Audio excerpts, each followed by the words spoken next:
नमस्कार, दोपहर की नंबर 1 डिबेट ब्रह्मास्त्र में आपका स्वागत है। मैं हूं विद्यानाथ झा। मध्य प्रदेश के छिंदवाड़ा में कॉफ सिरप पीने से 14 बच्चों की मौत हो गई और 14 बच्चे अस्पताल में जिंदगी की जंग लड़ रहे हैं। अब इस मामले में नया मोड़ यह है कि मध्य प्रदेश के जो उप मुख्यमंत्री और स्वास्थ्य मंत्री राजेंद्र शुक्ला बच्चों की मौत पर दवा कंपनी को क्लीन चिट दे रहे थे, अब कह रहे हैं कि मौत के लिए कॉफ सिरप ही जिम्मेदार है।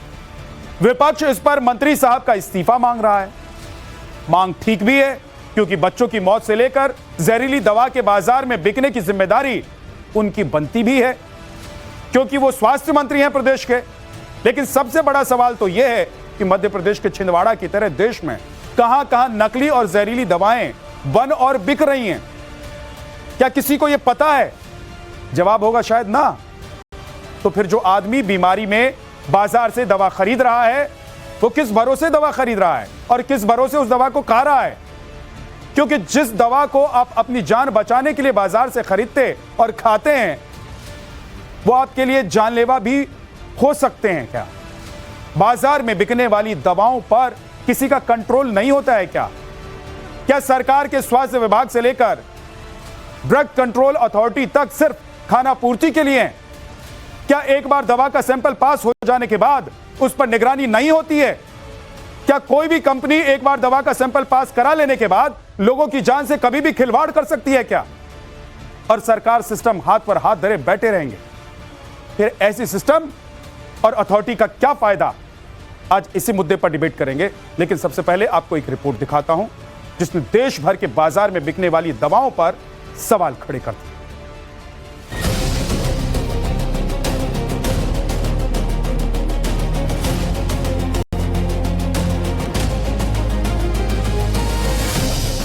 मध्य प्रदेश के छिंदवाड़ा में जानलेवा कफ सिरप से हुई बच्चों की मौत के मामले ने अब तूल पकड़ लिया है। इस घटना ने जहां स्वास्थ्य व्यवस्था और ड्रग्स कंट्रोल सिस्टम पर गंभीर सवाल खड़े कर दिए हैं, वहीं जानलेवा कफ सिरप को पहले क्लीन चिट देने वाले मध्य प्रदेश के डिप्टी सीएम और स्वास्थ्य मंत्री राजेंद्र शुक्ला ने अब यू टर्न ले लिया है और कहा है कि कफ सिरप मामले में कंपनी को कभी क्लीन चिट नहीं दी गई थी और अब वो कफ सिरप के 48% विषाक्त पदार्थ होने का दावा कर रहे हैं। सबसे पहले राजेंद्र शुक्ला के 1 अक्टूबर से लेकर अब तक के दिए गए बयानों को देखिए और सुनिए। क्या ये दोनों कफ सिरप बैन की जाएगी? कफ सिरप वाली जो बात आई थी वो जरूर निराधार है। उस कफ सिरप के कारण ये मौतें नहीं हुई हैं, ये तय है। सर, क्लीन चिट किस आधार पे दी गई? फिर क्लीन चिट वाली जो बात आई 2 दिन पहले, क्लीन चिट दी जाती है सिरप के लिए, वो किस आधार पे दी गई? शुरू में ये उम्मीद की गई थी कि ये कफ सिरप के कारण ये नहीं हुआ है। तो जैसा मैंने आपसे बताया कि 3 दवाइयों की रिपोर्ट आई थी, जिसमें ये पाया गया कि इन दवाइयों के कारण मौत का कारण नहीं है। लेकिन अभी बाकी लगभग 9 या 10 दवाइयाँ ऐसी हैं जिसकी रिपोर्ट आना बाकी है। हाँ, पहले जो 3 दवाइयों की जांच रिपोर्ट आई थी उसमें इस प्रकार के कोई भी टॉक्सिक सब्सटेंस नहीं पाए गए थे। लेकिन जो जांच उस समय हमने बोला था कि शाम तक में जांच की रिपोर्ट तमिलनाडु फैक्ट्री से जो सिरप आया है उसकी रात तक में आएगी। तो देर रात में जब उसमें आई तो उसमें मौत के कारण का पता चला कि इसमें 48.6% डाईएथेनाइल जो कि बहुत ही प्रतिबंधित रसायन होता है वो उसमें पाया गया। उसके बाद तत्काल पूरे मध्य प्रदेश में उसको बैन किया गया। राजेंद्र शुक्ला मध्य प्रदेश के स्वास्थ्य मंत्री हैं। सूबे का पूरा हेल्थ सिस्टम इनके मातहत है। जनता की सेहत इन्हीं के भरोसे है। लेकिन पहले तो ये जहरीले कफ सिरप को क्लीन चिट देते हैं और फिर अपने ही बयान से पलट भी जाते हैं। तो ऐसे में सवाल पूछे जा रहे हैं कि मासूमों की मौत पर स्वास्थ्य मंत्री ने दवा कंपनी को क्लीन चिट क्यों और कैसे दे दी? 4 दिनों में आखिर ऐसा क्या हुआ कि राजेंद्र शुक्ला को अपने ही बयान से यू टर्न लेना पड़ा और कफ सिरप को जहरीला बताना पड़ा? मासूम बच्चों की मौत पर इतनी संवेदनहीन कैसे हो सकती है सरकार? बड़ा सवाल यह है कि मौत बांटने वाले कफ सिरप को मंजूरी किसने दी? विपक्ष भी मध्य प्रदेश सरकार पर लगातार हमला बोल रहा है और राजेंद्र शुक्ला के इस्तीफे की मांग कर रहा है।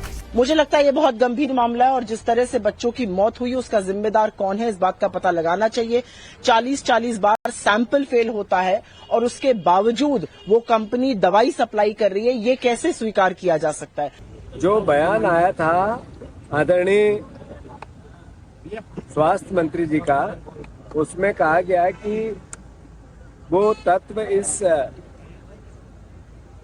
दवा में है ही नहीं जिससे बच्चों की मौत होती है, उसकी जांच करेंगे। तमिलनाडु ने ऑलरेडी जांच कर ली थी। धन्यवाद आपको कि आपकी नींद खुली और आप 5 दिन बाद ये बच्चों की मौत का तांडव मचता रहा और आप छिंदवाड़ा आ रहे हैं। पर भोपाल बैठने से पहले आप स्वास्थ्य मंत्री को बर्खास्त करो तो आपको आने का महत्व है। जहरीले कफ सिरप से मासूमों की मौत पर सियासत गरमाई हुई है। इस बीच सिरप का सुझाव देने वाले डॉक्टर और दवा कंपनी के खिलाफ एफआईआर दर्ज हो गई है। डॉक्टर को गिरफ्तार भी कर लिया गया है। लैब टेस्ट में कोल्ड ड्रिप सिरप में 48.6% डाइथिलीन ग्लाइकोल पाया गया, जो एक अत्यंत जहरीला इंडस्ट्रियल केमिकल है। मध्य प्रदेश के छिंदवाड़ा में कोल्ड ड्रिप कफ सिरप पीने से अब तक 14 बच्चों की मौत बताई जा रही है। छिंदवाड़ा जिले के कम से कम 14 और बच्चे किडनी फेल होने के बाद नागपुर के अस्पतालों में जिंदगी की जंग लड़ रहे हैं। इनमें से 3 बच्चे वेंटिलेटर पे हैं, जबकि 2 की हालत गंभीर है। राजस्थान में भी दूसरी दवा कंपनी के कफ सिरप से 2 बच्चों की मौत हुई। इन आंकड़ों से साफ है कि भारत में नकली और जहरीली दवाओं का कारोबार एक खतरनाक हकीकत है, जो आए दिन मासूमों और आम लोगों की जान ले रहा है। ऐसे में सवाल यह है कि जब लोगों की जान जा रही है तो सरकार और सिस्टम इन जहरीली दवाओं के धंधे पर परमानेंट ताला क्यों नहीं लगा पा रहा। भारत दुनिया का फार्मेसी हब कहलाता है, लेकिन इसी हब में नकली और घटिया दवाओं का जाल क्यों नहीं तोड़ा जा रहा। नकली और जानलेवा दवाओं के गुनहगारों का परमानेंट इलाज क्यों नहीं हो रहा। Bureau report, times now, Navbharat. दुनिया भर में भारत से दवाइयां सप्लाई होती हैं। भारत मेडिसिन बनाने के लिए हब के तौर पर दुनिया भर में जाना जाता है, और इसी देश में बाजार में नकली, फर्जी, जहरीली दवाएं मिलती हैं। इसका मतलब यह है कि सिस्टम का कंट्रोल नहीं है। छिंदवाड़ा में जो हुआ वो पहली बार नहीं हुआ है। इससे पहले भी, इस सरकार से पहले भी, और 5 दिन पहले जो हुआ उससे पहले भी इस तरह की घटनाएं देश में होती रही हैं। ऐसा क्यों है कि हमारा सिस्टम, हमारी सरकार, हमारे मंत्री तब जागते हैं जब बच्चों की मौत हो जाती है, जब लोगों की मौत हो जाती है, जब हदें पार हो जाती है। ऐसे सिस्टम, ऐसे सरकार और ऐसे मंत्री का क्या करना इस देश में। इनको घर बैठ जाना चाहिए।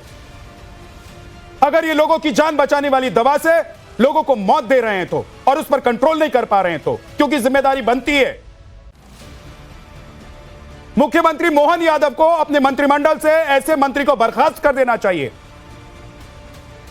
जो मंत्री अपना काम ठीक से नहीं कर पा रहे हैं, जो 4 दिन तक क्लीन चिट उस दवा कंपनी को दे रहे थे, उस कफ सिरप को दे रहे थे, और कह रहे थे कि इस कफ सिरप की वजह से मौत नहीं हुई है।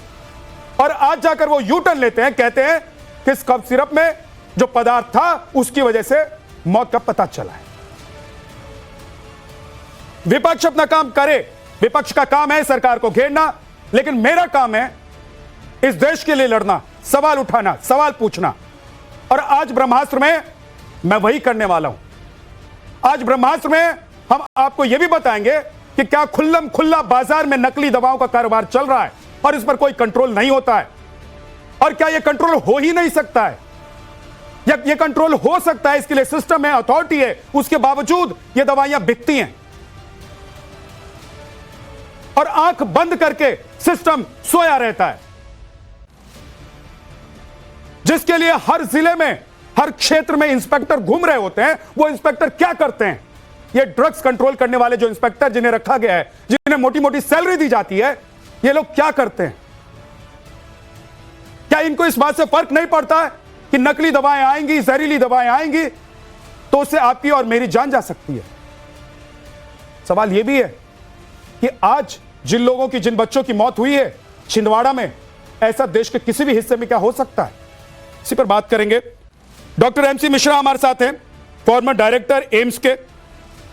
हमारे साथ डॉक्टर राजीव रंजन हैं, सीनियर पीडियाट्रिशियन हैं। डॉक्टर अनंत फाड़के हैं, जो कि all India drug action network से हैं हमारे साथ, और Dinesh Jotwani advocate supreme court के हैं। ममता काले पॉलिटिकल एनालिस्ट हैं, क्योंकि बीजेपी आज की डिबेट में नहीं आई,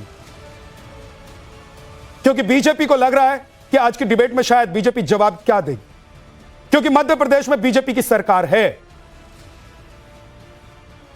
जगदीश शर्मा कांग्रेस के नेता हमारे साथ है, ममता काले।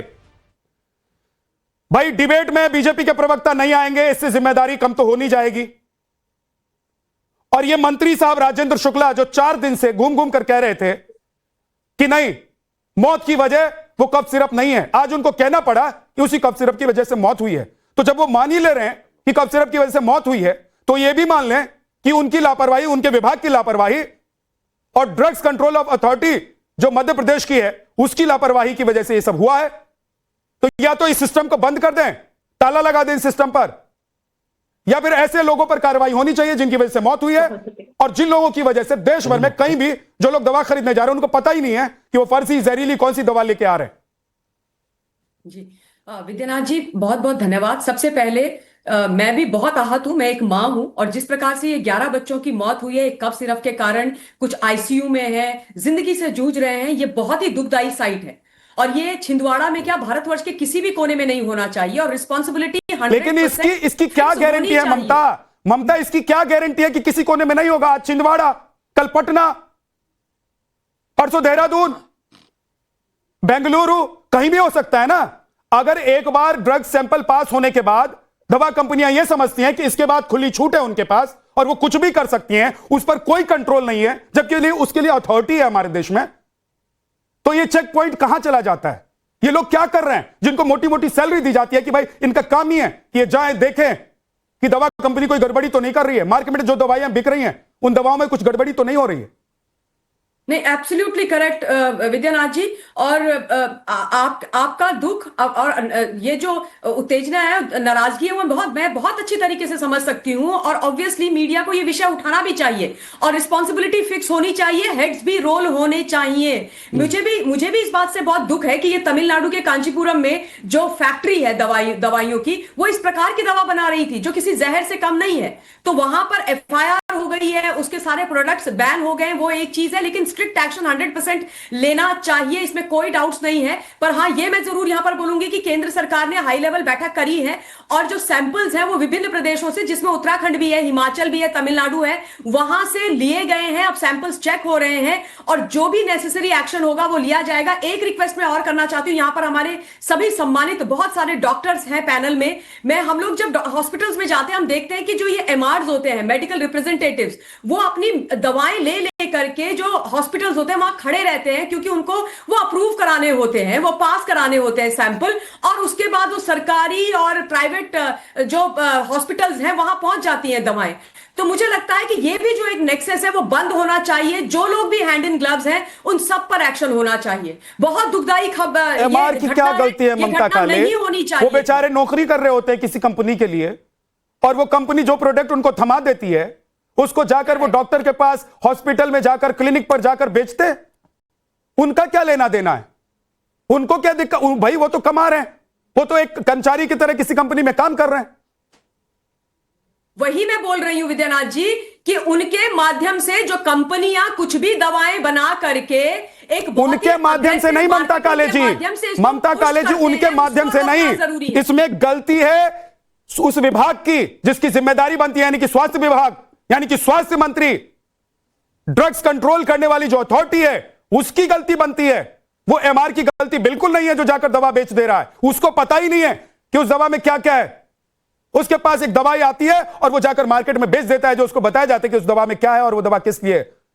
इसलिए गलती है तो उस मंत्री की, गलती है राजेंद्र शुक्ला की, गलती है उस अथॉरिटी की जिसके ऊपर जिम्मेदारी है कि इस तरह की दवाओं पर वो कंट्रोल रखे। इस तरह के ड्रग्स मार्केट में सही बिक रहे हैं या गलत बिक रहे हैं उस पर कंट्रोल रखे। Doctor MC Mishra ji, sir क्या मैं गलत कह रहा हूं? और एक सवाल सर जिसका जवाब आज पूरा देश जानना चाहता है कि देश के किसी भी हिस्से में, किसी भी कोने में कोई भी कंपनी जिसने अपना सैंपल एक बार पास करा लिया है वो कुछ भी मिलाकर बाद में बेच सकता है? इसके ऊपर कोई कंट्रोल नहीं होता है क्या?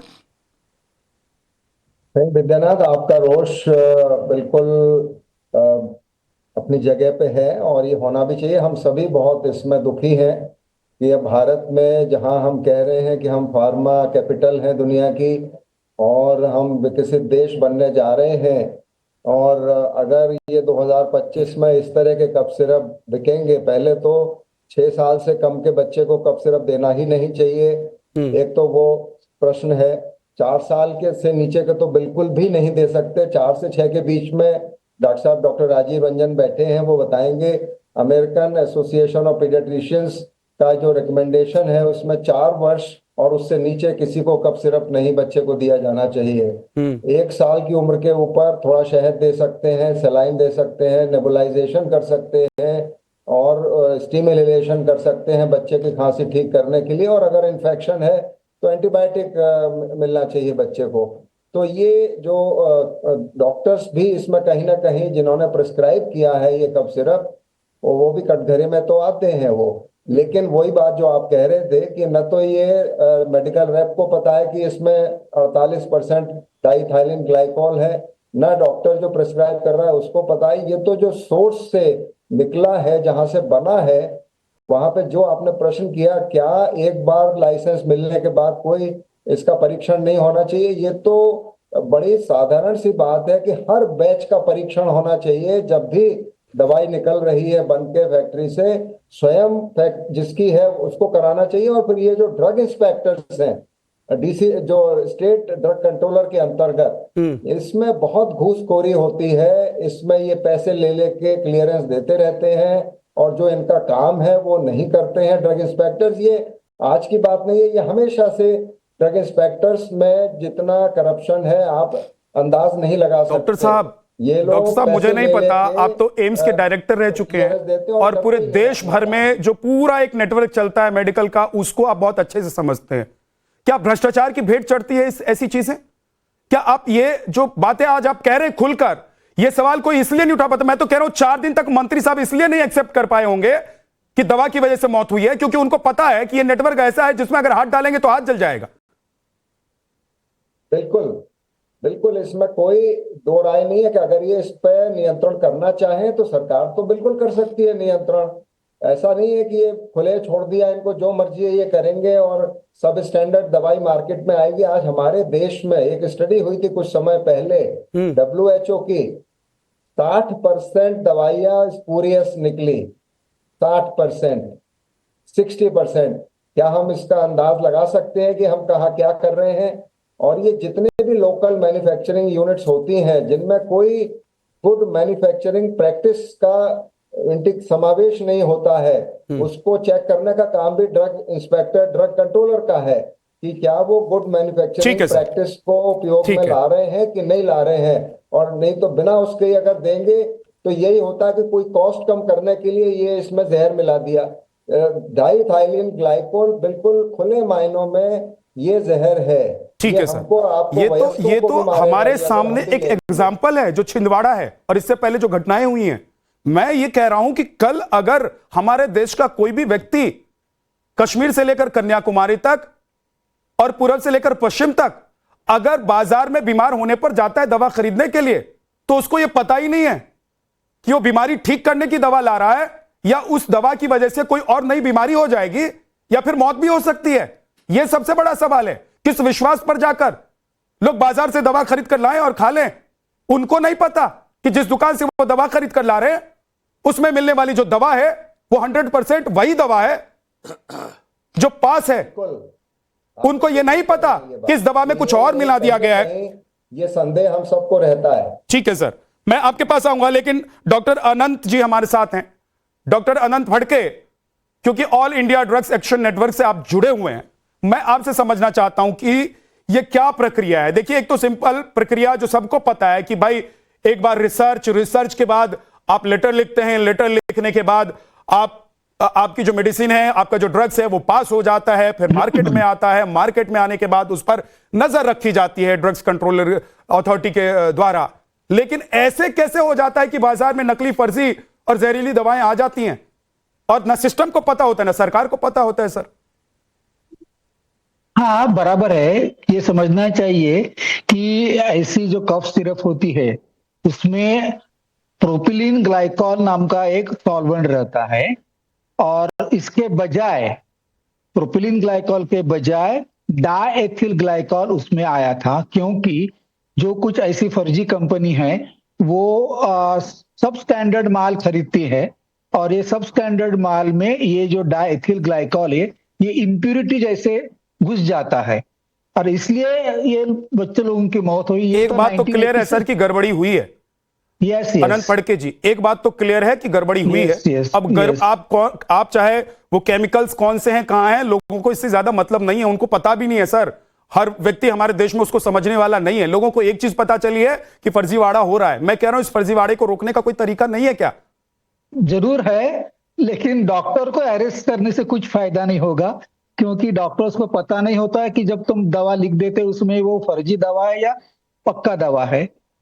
रेमेडी ये है कि फूड एंड ड्रग एडमिनिस्ट्रेशन के उसकी जो लोकल बॉडी है स्टेट लेवल की, उनका जो कारोबार है उसको सुधारना चाहिए। जैसे माशेलकर कमिटी ने 2004 में एक रिकमेंडेशन दिए थे, 20 साल पहले, 21 साल पहले उन्होंने बोला था कि कितने ड्रग्स इंस्पेक्टर होने चाहिए।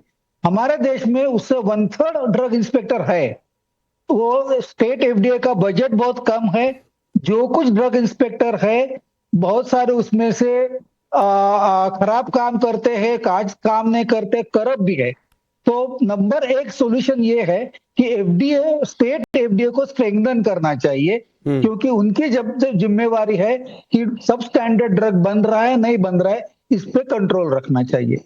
ये सबसे पहला मुद्दा मुझे लगता है कि मतलब आप भी यही कह रहे हैं और डॉक्टर एमसी मिश्रा जी भी यही इशारा कर रहे थे कि भ्रष्टाचार और लापरवाही, इसकी भेंट ये 14 बच्चे चढ़े। 14 बच्चे हॉस्पिटल में एडमिट हैं, जिनकी किडनी फेल है सर, और जो जिंदगी मौत से लड़ रहे हैं। और देश में कहां कब ये हो सकता है इसके बारे में किसी को नहीं पता। क्यों? क्योंकि आपको मालूम ही नहीं कि एक कंपनी जो दवा का सैंपल पास करवा के गई है उस पर आगे कोई कंट्रोल हो रहा है कि नहीं हो रहा है। यह कंपनी के ऊपर है कि जब तक उसकी मर्जी है तब तक वो उसी सैंपल को जिसको पास कराया उसी सैंपल को बाजार में बेच रही है कि उस सैंपल में कुछ गड़बड़ी कर दे रही है। क्योंकि उसके आगे आप लोगों के नहीं होने का रोना रो सकते हैं, उसके आगे आप भ्रष्टाचार का रोना रो सकते हैं, लेकिन सबसे बड़ी बात यह है कि हम आम लोग जो बाजार में जाकर, जिनको कुछ नहीं पता, सिर्फ दवा खरीद कर लाते हैं कि हम अपनी बीमारी ठीक कर सकते हैं, वो उस बीमारी को ठीक करने की वजह उस दवा को खाकर और बीमार भी हो सकते हैं। दिनेश जोटवानी जी, क्या कोई कानून भी है हमारे देश में कि इस तरह के जो ड्रग्स कंट्रोलर हैं, सरकार में बैठे हुए लोग हैं, अगर इतनी बड़ी लापरवाही होती है और अगर वो अपना काम ठीक से नहीं कर रहे हैं तो उनके खिलाफ क्या एक्शन होना चाहिए? क्या डॉक्टर को गिरफ्तार कर लेने भर से चीजें ठीक हो जाएंगी? देखिए, कानून तो बहुत सारे हैं, आपने देखा होगा। इसी केस में ही अभी राजस्थान में भी ये हुआ कि कुछ बच्चे इम्पैक्ट हुए और तो राजस्थान में ड्रग कंट्रोलर को सस्पेंड कर दिया और कार्रवाई हो रही है उनको सर्विस के लिए। तो ड्रग कंट्रोलर के ऊपर आपने पहले ठीक बताया कि ड्रग कंट्रोलर के ऊपर बहुत रिस्पॉन्सिबिलिटी आ जाती है। एक बार ड्रग अप्रूव हो जाए, ड्रग कंट्रोलर ऑफ इंडिया एक ड्रग को अप्रूव कर दे, और वो भी काफी टेस्ट के बाद अप्रूव होता है, तो उसके बाद क्या क्या रिस्पॉन्सिबिलिटीज आती है under drugs and cosmetic act जो हमारा है 1940 का। तो उसके अंदर भी इनके पास रिस्पॉन्सिबिलिटी है कि आप रिपोर्ट्स, हर साल रिपोर्ट देनी पड़ती है मैन्युफैक्चरर्स को कि क्या क्या इम्पैक्ट हुआ है उनका, कितने लोगों ने खरीदा है, उनको बिल्स दिखाने पड़ते हैं और उनको सैंपल देना पड़ता है हर साल कि यही सैंपल यूज हो रहा है।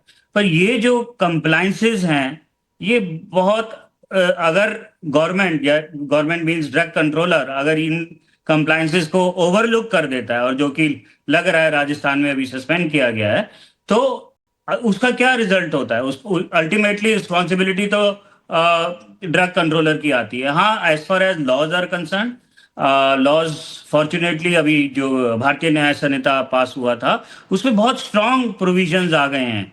आप देखिए, एक तो 276 एंड 277 सेक्शन इनकॉर्पोरेट है, जिसमें अगर 10 साल जिसमें 1 साल तक की सजा है, लेकिन जो ड्रग्स एंड कॉस्मेटिक एक्ट है उसमें लिखा है कि नॉट लेस देन 10 इयर्स की सजा है। तो एक तरीके का फ्रॉम लीगल प्रोविजंस 105 भी है, 105 तो पहले भी होता था कि causing death by negligent act, उस पर तो बुक किया ही है, देखा ही होगा आपने, FIRs हैं, पर उसमें 1 साल की सजा है। तो ड्रग्स एंड कॉस्मेटिक्स एक्ट 1940 जो ऑल ओवर इंडिया एप्लीकेबल है, उसके हिसाब से 10 साल से ज्यादा है। आपको एक और बात बताऊं मैं, यूपी और राजस्थान ने एक स्ट्रॉन्ग प्रोविजंस रखे हैं जिसमें आपको लाइफ इम्प्रिजनमेंट तक हो सकती है। और गवर्नमेंट के पास प्रपोजल है, जब अभी वो प्रपोजल पे काम नहीं हो रहा। जब पहले हेल्थ मिनिस्टर सुषमा स्वराज जी थी तो गवर्नमेंट के पास प्रपोजल भी आया था डेथ पेनल्टी के लिए, और वो ओरिजिनेट हुआ था राजस्थान से। तो जो स्पूरियस ड्रग्स, स्पूरियस मेडिसिन, जो कि अभी डॉक्टर साहब ने बताया कि इट कैन बी इवन 50-60%, तो ये बहुत बड़ी प्रॉब्लम है। उसमें डेथ पेनल्टी भी बोली गई है। और India is suppose to be, आपने ही बताया कि India is suppose to be capital of manufacturing of drugs, और इस हमारा नाम इसमें बहुत नाम होता है। मेरा सर एक सिंपल सा सवाल है, उसका अगर आप जवाब दे पाएं संक्षेप में और जल्दी से, कि ये जो घटना घटी है, ये एक एग्जाम्पल के तौर पर हम इसको ले रहे हैं, लेकिन ये घटना में डॉक्टर के खिलाफ एक्शन हो गया, ड्रग्स इंस्पेक्टर जो है उस एरिया का, उसके खिलाफ एक्शन हो जाए, इससे बात खत्म हो जाती है। और इससे क्या ये तय हो जाता है कि आने वाले भविष्य में कभी ऐसी घटना नहीं होगी। और इससे क्या ये भी मुतमईन कर लें, हो जाए मुतमईन इस बात को लेकर कि अब कोई मिलावट नहीं होगी, अब कोई फर्जीवाड़ा नहीं होगा। या ये सब तो प्यादे हैं, आपको एक्शन लेना है तो राजेंद्र शुक्ला जी को सबसे पहले इस्तीफा दिलवाइए, उसके बाद पूरा सिस्टम चेंज होगा। उस अथॉरिटी का सबसे बड़ा अधिकारी जो वहां बैठकर पूरे सिस्टम को चला रहा है उसको सामने लाइए, उसके खिलाफ एक्शन लीजिए, उस पर केस कीजिए। करेक्ट। इसमें कोर्ट को भी लीनियंसी नहीं दिखानी चाहिए, लेजिस्लेचर को और लॉज लेके आने चाहिए। एक दो आपने अधिकारियों को अरेस्ट कर लिया तो आगे से प्रॉब्लम नहीं होगी, इसकी कोई गारंटी नहीं है। ठीक है सर, ये पूरा जो सिस्टम है ना राजनाथन जी, जो पूरा सिस्टम है वो चेंज होना चाहिए, लीगल सिस्टम चेंज होना चाहिए पूरा का पूरा। लेजिस्लेचर सिस्टम, जो health minister Sushma Swaraj ji bill लेके आई थी जिसमें डेथ पेनल्टी थी, अगर वो बिल आज पास हो जाता तो शायद इस तरीके के इंसिडेंट नहीं होते। तो हमें from judiciary, from legal system, from bureaucracy, from controllers जैसे रेगुलेटर्स जो हैं, वो सारा का सारा इम्पैक्ट करता है। तो मैं ये कहूंगा पूरा सिस्टम चेंज होगा। एक दो जनों को अरेस्ट करके, या इवन आपने जैसे एग्जांपल दिया मिनिस्टर को के ऊपर एक्शन लेने के लिए, पर एक आपने स्टेट में मिनिस्टर के ऊपर एक्शन ले लिया, ये तो पूरी ऑल ओवर इंडिया प्रॉब्लम है, इंटरनेशनल प्रॉब्लम आ रही है ये। तो इसका मतलब ये हुआ कि सेंट्रल गवर्नमेंट को उस पे हमें विचार करना चाहिए। सेंट्रल गवर्नमेंट को भी सख्त एक्शन लेने की जरूरत है, कार्रवाई करने की जरूरत है, मॉनिटरिंग की जरूरत है। देखिए कहां कहां सिस्टम में लूपहोल्स हैं। जिन लोगों को रखा गया है, ड्रग्स इंस्पेक्टर्स और या फिर ड्रग्स कंट्रोलर्स को, वो लोग अपना काम कर रहे हैं कि नहीं कर रहे हैं? सिर्फ सिस्टम बना देने से, लोगों को रख देने से क्या काम चल जाएगा?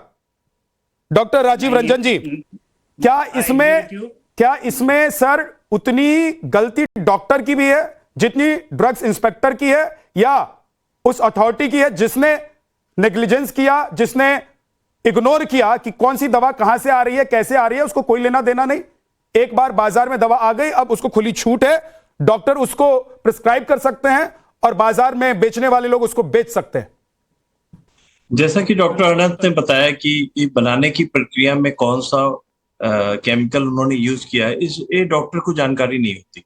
हाँ, डॉक्टर को इस बात का ध्यान जरूर रखना है कि बच्चों में कौन सी कफ सिरप आप दे सकते हैं और कितने वर्ष के नीचे आप कफ सिरप नहीं दे सकते। तो उस डॉक्टर की जिम्मेदारी ये बनती है कि उन बच्चों को की एज क्या 4 वर्ष से ऊपर थी जब उन्होंने दी, हाँ उस केमिकल का इस्तेमाल हुआ है कि नहीं, ये डॉक्टर इसके लिए बिल्कुल अज्ञान होगा। लेकिन एज अ पेडिट्रिशियन मैं कहना चाहूंगा सारे कलीग्स को कि जैसा कि गवर्नमेंट ऑफ इंडिया में drug control, government of India ने 2023 में बहुत सारी दवाइयों को बैन कर दिया था बच्चों के लिए, और 4 वर्ष से नीचे के लिए कफ सिरप को बिल्कुल ही मना किया था। उस गाइडलाइंस को जरूर डॉक्टर्स को फॉलो करना चाहिए।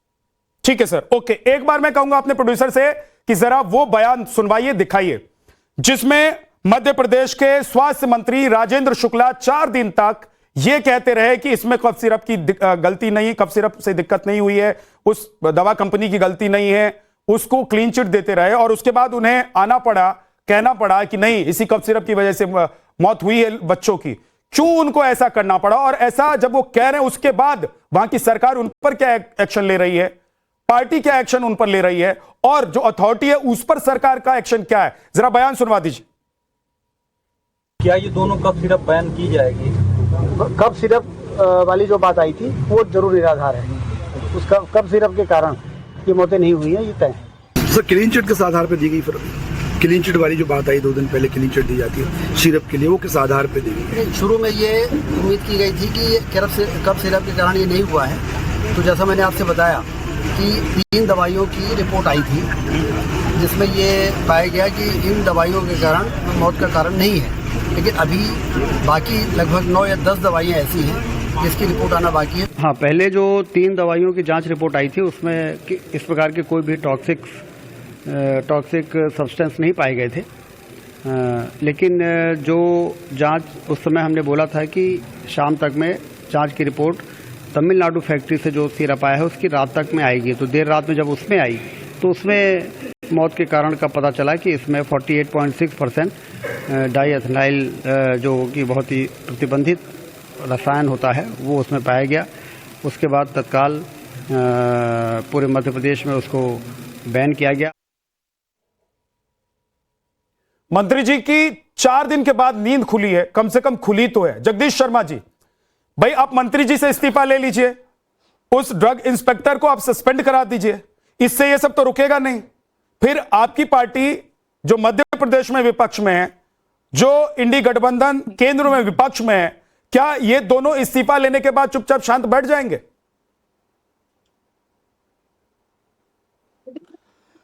देखिए विद्या भाई, सबसे पहले तो जिन्होंने अपने बच्चों को खो दिया है, बड़ा दुख है।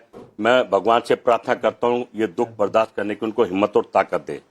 और विद्या जी, दूसरा, मैं रोज डिबेट में आपके साथ बैठता हूं और कभी कभी मैं आपसे भी लड़ पड़ता हूं मुद्दों पर। वैसे हमारा भाईचारा है, हमारी परंपरा है, पर आज मेरा आपको सलूट करने को मन कर रहा है। आज आपका रूप ही अलग है। आज आप जिस तरह की बात कर रहे हैं, अगर सभी पत्रकार ऐसी बात करें तो मैं समझता हूं विपक्ष की और हमारी जरूरत भी नहीं है। हमें तो हर उस दोषी को पकड़ना है जो दोषी है, जिनके बच्चे चले गए और मंत्री कहता रहा कि नहीं। सही बात तो कि नैतिकता भूल गए मंत्री, उनको रिजाइन दे देना चाहिए था, चाहे मुख्यमंत्री ले या न ले, पर नैतिकता के हिसाब से दे देना चाहिए था। और ये मामला मुख्यमंत्री मध्य प्रदेश का नहीं है। जब आप गंभीरता से देखेंगे, तमिलनाडु सारे तो सेंटर भी इन्वॉल्व हो जाता है। अब तो अमित शाह जी, मोदी जी और अपने नड्डा साहब मजबूत आदमी है देश के, तो उनको भी बीच में कूदना चाहिए, ऐसे मंत्री को सस्पेंड करना चाहिए। और उस जो इन्वॉल्व है, चेन्नई से ले पूरे देश में दवाई गई है, और भी मौत हो सकती है। और 50% दवाइयों में मिलावट है। बात कब सब सारे डॉक्टर बैठे हैं सुन रहे हैं। आप देख ले, मेरे पड़ोस में एनडीएमसी हॉस्पिटल है, वो सरकारी है। आप वहां दवाई लेंगे, एकदम जेन्युइन दवाई मिलेगी और दवाई असर भी करते हैं। मैं वहीं जाता हूं। जब आप दुकानों पर जाएंगे, डॉक्टर लिखते हैं तो 50% डॉक्टर जो दवाई नकली है। ये बहुत बड़ा स्कैंडल है जो चल रहा है। अब तो इसको ठीक कर सकते हो तो मोदी जी कर सकते हैं, गृह मंत्री जी कर सकते हैं, उनको करना पड़ेगा। क्योंकि भारत के बच्चों का जीवन बड़ा अनमोल है, किसी का भी जीवन बड़ा अनमोल है, उसको बचाना सरकार का काम है। और आपको दोबारा पुनः बधाई, आप इस तरह मुद्दे उठाते रहे, पूरा देश आपके समर्थन में खड़ा रहा। गलत को गलत क्या नहीं, हमारी परंपरा है। धन्यवाद। चलिए, बहुत बहुत शुक्रिया आपका, आप सभी मेहमानों का हमारे साथ आज जुड़ने के लिए। लेकिन ये जिम्मेदारी सिर्फ मेरी नहीं है, ये जिम्मेदारी विपक्ष की भी है, ये जिम्मेदारी सरकार की भी है और उस सिस्टम की भी है जिसको निगरानी के लिए रखा गया है। क्योंकि दवाई हम बीमारी से बचने के लिए, जीवन बचाने के लिए खरीद कर लाते हैं। अगर वही दवाइयां हमारी बीमारी बढ़ाए या हमारी जिंदगी ले ले तो ऐसी दवाइयों का क्या काम।